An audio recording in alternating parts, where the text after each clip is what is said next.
If you're a fan of our work, you probably value rigor and humility in research and are willing to change your mind based on new information.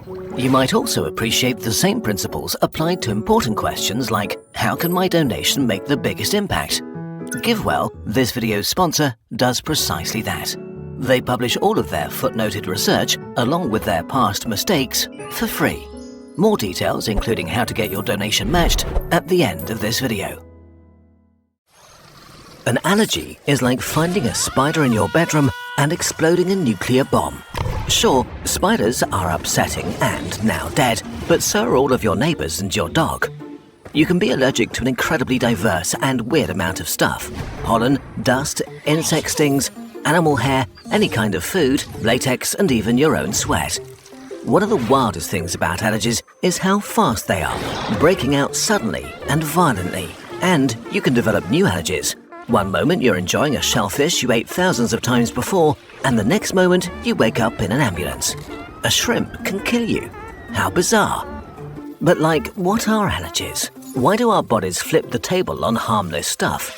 There's a wild and interesting idea we want to share with you. Humans might have created allergies by accident by getting rid of worms. This is very upsetting and interesting. For your ancestors, being infected by worms was a reality of life. We won't get into the disgusting details, but in a world where drinking water and our poo were close buddies, some species of worms found just the perfect cycle of life. They enter your bodies with the water and make themselves at home, sometimes for decades, and then release their eggs or larvae with your poo, which used to go back to the water we drank. So, until recently, in evolutionary terms, our ancestors had to deal with frequent or permanent worm infections. This caused all kinds of unpleasant health effects. Our immune systems had to find weapons to get rid of them. But how do you do that? From the perspective of a cell, worms are city-scale kaijus, reaching beyond the horizon.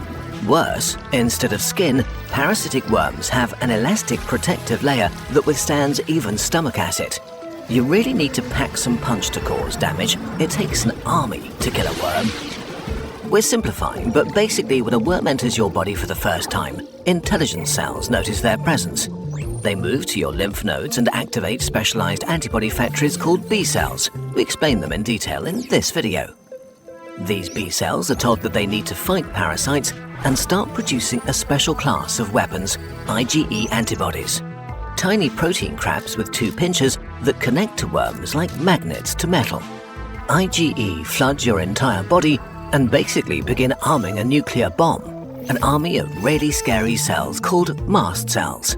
Mast cells are huge, bloated fellows filled to the brink with histamine and other nasty chemicals. They pick up the IgE floating around and cover themselves with them like angry hedgehog grenades without their safety pins. And then they just lie and wait, angrily. So now you have millions of bombs in your skin, lungs, or gut, until the day the mast cells meet a worm trying to enter your body. There's not much time to get rid of it, so things escalate rapidly. The mast cells with their IgE spikes grab onto the worm particles and kind of explode. They release all of their dangerous chemicals all at once. A few things now happen in rapid succession. First, some of the mast cell chemicals wound the worms, ripping wounds into them and making them really unhappy. Then emergency chemicals like histamine cause massive and rapid inflammation, ordering your blood vessels to flood the battlefield with water to flush the worms out. They also order your cells that make mucus to go into overdrive and cover the worms in sticky slime. Other chemicals are like air raid sirens, screaming loudly throughout your body for anti-parasite soldiers, eosinophils. First thousands, then hundreds of thousands hear the alarm and leave your blood vessels to where the mast cells are causing inflammation. Not only do they make the inflammation worse, they carry extremely toxic chemicals that they vomit at the worm, ripping open its defensive layers and causing horrible injuries. Sometimes this will straight up kill the parasite. Lastly, the anti-worm coordination cell arrives, the basophil. It makes sure that the immune system doesn't slow down, but keeps attacking with violence. It keeps the inflammation going and alerts more and more attack cells to the site of battle. Zooming out, we see that the chemicals from your anti-parasite forces make your smooth muscles contract rapidly, pushing everything that's inside outside. In your intestines, combined with all the water, you notice this as diarrhea, as your body tries to expel the stressed parasite. In your respiratory tract, loads of mucus and water flood outside, trying to take the worm with them. If this happens under your skin, your tissue is red, hot and itchy, as your immune system is trying to commit murder. It takes a fierce army to kill a worm, and your anti-parasite forces have the license to act rapidly and with intense violence. Okay, this is nice and all, but what does all this have to do with killer shrimps? What is an allergy? Parasitic worms don't love being ripped apart by millions of bombs. And as all living things do, they adapted to the deadly attacks on them. In a nutshell, worms release a plethora of chemicals to manipulate your immune system. They make it weaker and much less angry, like immune system weed. Which is pretty bad for your survival because you have to fight off all sorts of intruders every day. Our ancestors were basically unable to prevent regular worm infections. So as the worms adapted to us, our bodies had to adapt to them. To balance out any weakening worm chemicals, one adaptation might have been to make our immune system more aggressive so it could still defend against other invaders. And then a hot second ago, in evolutionary terms, everything changed. We suddenly invented soap and hygiene, but most importantly, the separation of poop and drinking water. This destroyed the life cycles of parasitic worms, and the ones that remained were eradicated by modern medicine. Worms still infect up to 2 billion people, mostly in underdeveloped rural regions or slums with unsanitary conditions and dirty water. The people who escaped these conditions now face an interesting problem. An immune system without a major enemy that had kept it down for millions of years. It could very well be that our immune system still operates assuming that worms are making it weaker, and that it has to be overly aggressive because of that. And while IgE, mast cells, basophils and eosinophils also have other jobs, a major reason for their existence has now gone away.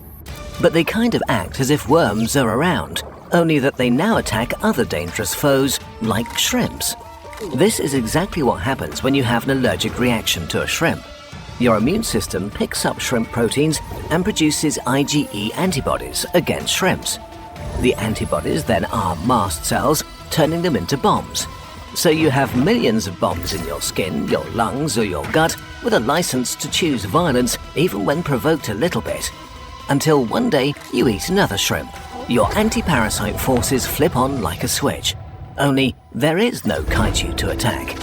This is what you experience when you have an allergic reaction. Extremely powerful weapons now target your own body. Under your skin, your blood vessels suddenly turn leaky. Fluid streams into your tissue, your skin swells up and turns red, often in itchy hives. You immediately feel hot and unwell.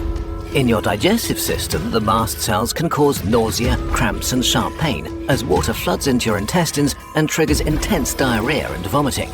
Your respiratory tract swells up, making breathing hard. Way more dangerously, histamine and other chemicals can cause the smooth muscles in your lungs to tense up.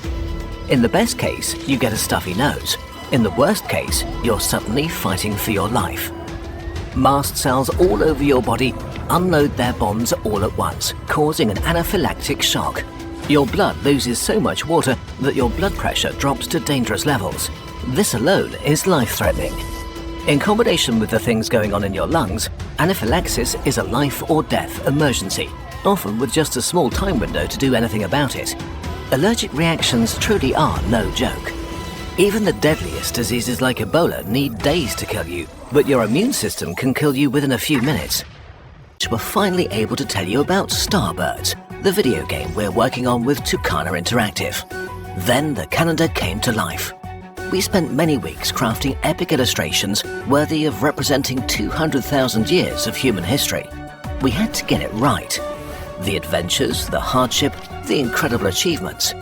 We don't know what our ancestors set out to find, but when they settled all across the planet, they laid the foundation for human civilization.